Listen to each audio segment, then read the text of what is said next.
Well, Margaret Cahill, and I want to thank you for allowing us in, and thank my colleagues in the House.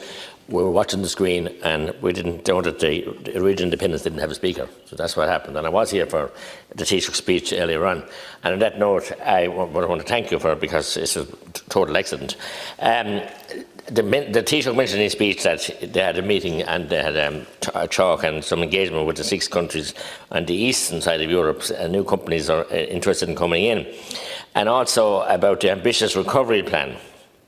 And the government, he met the governor of the European Central Bank, and she painted a very stark picture and recovery for 2022, if by the late 2022. So if the so-called green, blue and green, lighter green deal gets through here next week, so I think the Taoiseach will hope to be back in the reins again when the money might start to flow again. So maybe subtle thinking may be there. He might know more than some of us here know. So as I said about demonstrating solidarity Europe, they didn't demonstrate it before. When the banks collapsed here, we were robbed blind by our EU colleagues. We got the money from the International Monetary Fund for less than 3%, and our so-called friends and partners, who we've been so loyal to, gave us charged us almost 6%, 5.9% to be honest. So where was the solidarity there?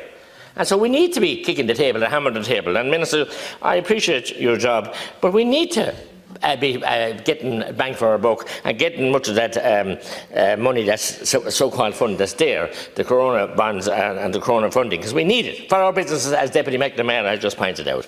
And Minister, why would they give it to us when they look at the way we treat our own government, your government, treat small businesses? Take the rates moratorium. I have endless people in Tipperary on to me in the last couple of days, the last week, getting the second mighty bill for rates, for a full rate for 2020.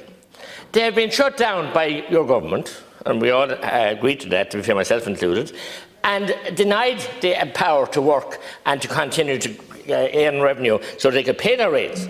But I'm told by the county councils in Tipperary that you haven't given them a penny. That's why. And they're legally obliged to send out the second mighty. They have no indication as to the holiday for the 3 months they're supposed to got, or not a waiver, but the parking of it, is going to be extended for another month or two, which it should be, and they got no money. So that's why you're blackguarding local authorities by extension blackguarding the ratepayers.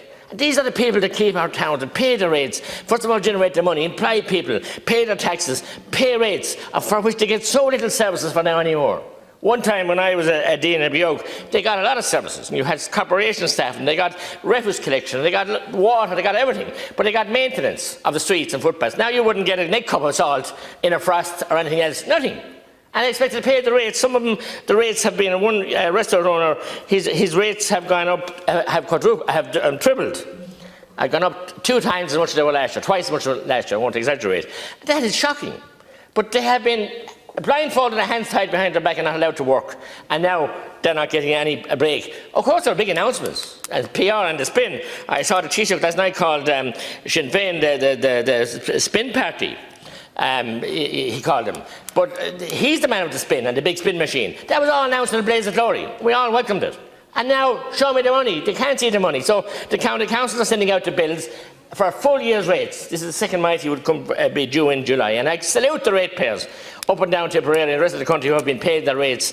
And I do some, when we had rate collectors too, they had a good relationship, and they always paid them. And the farmers paid the rates too when they were there, before we had the great giveaway in 1977 when we started the auction politics. And which I, like in Egypt, was putting up posters in the polls, much to my mistake, saying we welcome this and no car tax. We paid the price ever since. But the auction politics hasn't gone, and it's still going on, the auction politics. And we have a leader now who will give anything to get into that Taoiseach seat over there. Fianna Fáil leader, I mean, not my leader.